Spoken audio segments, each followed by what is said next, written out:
महाराष्ट्र राज्य हौशी मराठी नाट्य स्पर्धेची प्राथमिक फेरी कोल्हापूरमधील केशवराव भोसले नाट्यगृहात सुरू होती।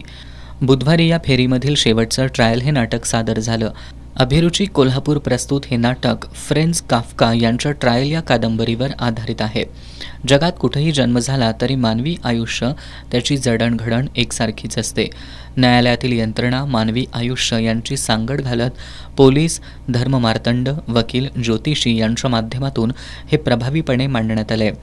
या नाटकातून मनुष्य समाजातील इतरांचे सल्ले घेतो आणि त्यातून त्याचे वैचारिक आणि मानसिक अधपतन कसं होतं हे दाखवण्यात आलंय।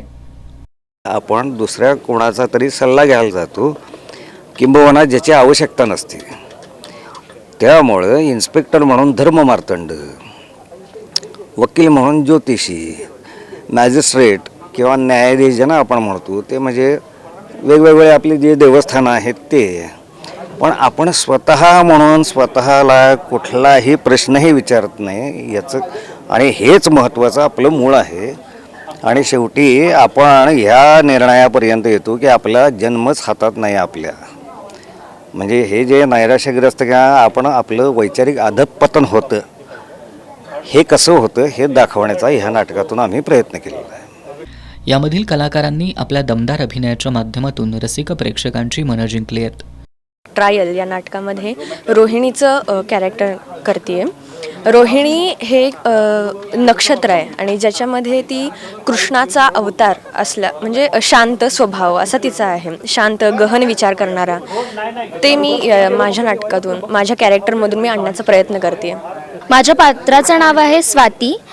खरं तर ते एक नक्षत्र आहे आणि या नक्षत्रानुसार या नक्षत्रात जन्मलेली मुलं ही फारशी उथळ आणि खूप म्हणजे अविचारी असतात असं म्हटलं जातं। तर माझं पात्र असं आहे की जे खूप विचार न करणार आहे, पण ते तितकंच बोलताना त्याचे वाक्य जे आहेत ती तितक्याच विचारी असलेली दिसून येतात। म्हणजे खरं तर माणसाचा जन्म हा नक्षत्रांवर अवलंबून नसतो हे आम्हाला यातून दाखवायचं आहे।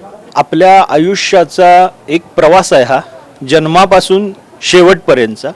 आणि यामध्ये जो गोंधळ दाखवलेला आहे 30व्या वर्षातल्या माणसाचा, तो आम्ही दाखवण्याचा प्रयत्न केलेला आहे। तर आपलं आयुष्य कशा पद्धतीनं उलगडत जातं हे दाखवण्याचं, म्हणजे एका स्पर्मपासनं ते आपण मृत्यूशय्येच्या इथं झोपेपर्यंत ही जी काही प्रोसेस आहे ही आपोआप घडणारी प्रोसेस आहे आणि ती प्रोसेस आम्ही दाखवण्याचा प्रयत्न केलेला आहे या नाटकातून।